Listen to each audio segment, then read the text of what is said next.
Olá, bem-vindos a mais uma aula de ciências. Eu sou a professora Jéssica e na aula de hoje nós veremos sobre a história geológica do planeta e a evolução dos seres vivos. Vamos lá? Então a gente já vem conversando um pouquinho sobre os seres que a gente encontra no nosso planeta, né? Nós já fizemos a classificação dos reinos, já vimos aí algumas características importantes, vimos até sobre equilíbrio e desequilíbrio. Só que chegou um pouquinho da hora de a gente tentar resgatar um pouco do histórico de como o nosso planeta foi formado, né? De tudo o que aconteceu para que o nosso planeta fosse a estrutura que ele vem sendo hoje, né? Com todos os seus componentes. Então, o nosso planeta, ele tem uma origem já muito antiga. E nem sempre ele foi do jeito que nós conhecemos hoje, né? Ele passou por uma série de transformações para que hoje nós pudéssemos ter todas as condições ou não que temos hoje, porque também já tivemos algumas alterações negativas. E aí acaba que são transformações que foram ocorrendo ao longo dos milhares e milhares de anos e algumas dessas transformações aconteceram de forma muito gradativa, ou seja, algumas dessas transformações ocorreram de forma muito lenta para que nós pudéssemos ter a estrutura atual. Quando a gente fala aí do nosso planeta, é importante a gente lembrar que antes, por exemplo, ele era uma estrutura maciça bastante quente. As temperaturas, por exemplo, eram bem diferentes das temperaturas que a gente tem hoje. E aí, há cerca de mais ou menos 4,5 bilhões de anos, teve início o que hoje é o nosso planeta. É uma formação, então, bem antiga, que vem ainda acontecendo mesmo nos dias atuais. É claro que muitas dessas mudanças, às vezes a gente acaba nem percebendo, acaba nem notando que as diferenças estão acontecendo. E aí, nessa imagem que a gente vê nesse slide aqui, a gente observa o quê? Que o nosso planeta é como se fosse uma bola incandescente de magma em ebulição. Por isso que as temperaturas anteriores eram tão diferentes das temperaturas que a gente tem hoje. Além disso, era uma estrutura bastante tóxica, né? O que não permitia a existência de vida naquele momento. E aí, só depois que a Terra começa a sofrer inúmeras transformações, inúmeras mudanças que vai fazendo com que as temperaturas, aos poucos, se mantenham constantes. Mas, inicialmente, o que a gente tem que ter na mente é que o nosso planeta era como se fosse uma bola de fogo, onde não havia nenhuma condição mínima para que existisse qualquer tipo de vida. Então, primeiramente, a gente tem aí que a origem do planeta Terra teria se dado a partir dessa espécie de bola de fogo e depois, né, que vai se compactando para ser o que é hoje. Mas aí, então, o que aconteceu para que a Terra conseguisse chegar nas condições que nós temos hoje?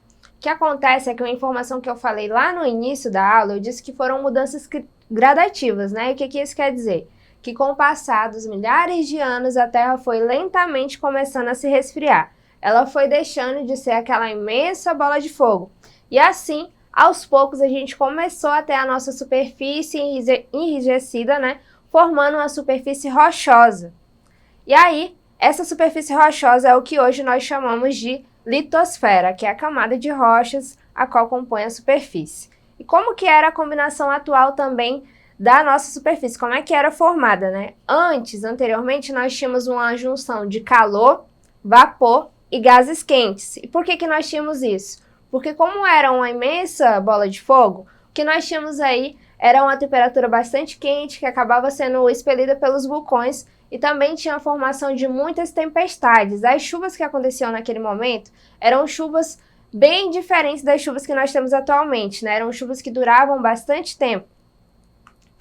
E aí, aqui a gente já observa nessas imagens o planeta Terra já bem diferenciado, né? Ele já deixa de ser aquela imensa bola de fogo e ele já começa a apresentar algumas características parecidas com as atuais. Aqui nós temos o que nós chamamos de terra primitiva. Se nós começamos a ter aí a formação da litosfera, que é a camada de rochas, nesse momento a gente começou a ter devagar, né, a formação da hidrosfera, que é a camada de água, né, que nós temos no nosso planeta. E aí, inicialmente, essas porções mais elevadas formaram o que a gente chamava de Pangeia. Não existia, então, a divisão dos continentes atuais, era como se fosse um único continente e, consequentemente, um único oceano.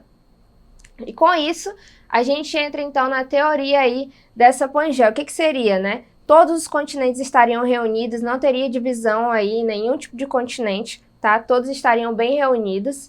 E aí, nós teríamos depois o que a gente chama de teoria da deriva continental. O que seria essa teoria da deriva continental? Foi uma teoria proposta por Alfred Wegener, né? O que ele propôs? Que o nosso planeta, apesar dele não ter as condições, né, que a gente tem hoje e tudo mais, por ele ter passado por essa série de transformações, com os continentes também não seriam diferentes, eles estariam todos unidos num único bloco. E aí, aos poucos, eles foram se afastando e se fragmentando, se quebrando em vários. Só que nesse momento ainda ele não sabia explicar como que isso teria ocorrido. E quando ele propôs a sua ideia, né, ninguém chegou a acreditar por que ele estava defendendo aquele ponto de vista. Somente anos mais tarde que começaram a ter algumas pesquisas, né, e conseguiram ver que existiu o que nós chamamos de placas tectônicas e que essas placas tectônicas estão em constante movimento, o que faz com que os continentes então tenham se fragmentado, tenham se quebrado, o que pode justificar aí algumas semelhanças de fauna e de flora entre os diferentes continentes, né? Por isso que eles têm hoje ainda alguma familiaridade. E aí, segundo essas concepções propostas ainda por essa teoria, né, a teoria da deriva continental, a crosta terrestre, que é a parte mais externa do nosso planeta, ela seria hoje, então, dividida em vários pedaços, e esses vários pedaços estão fazendo o quê? Estão flutuando sobre o manto terrestre, tá? E aí é como se até hoje nós estivéssemos passando por essa movimentação, mas é claro que a gente nem chega a perceber. Só percebemos se em algum momento as placas chegam a se tocar, né? O que pode gerar alguns fenômenos naturais. E aí nós temos, por exemplo, a placa eurasiática, temos a placa indo-australiana, a placa filipina, nós temos uma composição muito grande de placas atualmente. E aqui a gente relembra aí quais são as camadas do nosso planeta. Se hoje nós temos uma estrutura, né, bem definida, se hoje a gente sabe quais são as condições necessárias para que os seres vivos habitem nele, é importante que a gente relembre também como é que o nosso planeta está dividido. Ele está dividido aí basicamente em crosta terrestre, manto e o núcleo, tá? Onde a crosta terrestre seria essa parte mais externa, o manto está um pouco mais interno e o núcleo mais interno ainda. Como é que eu poderia comparar isso para vocês?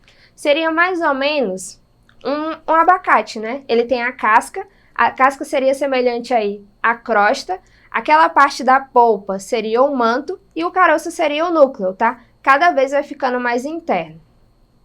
E é claro que quando a gente faz a comparação com as camadas do planeta, conforme vai ficando mais interno, essas temperaturas também tendem a aumentar.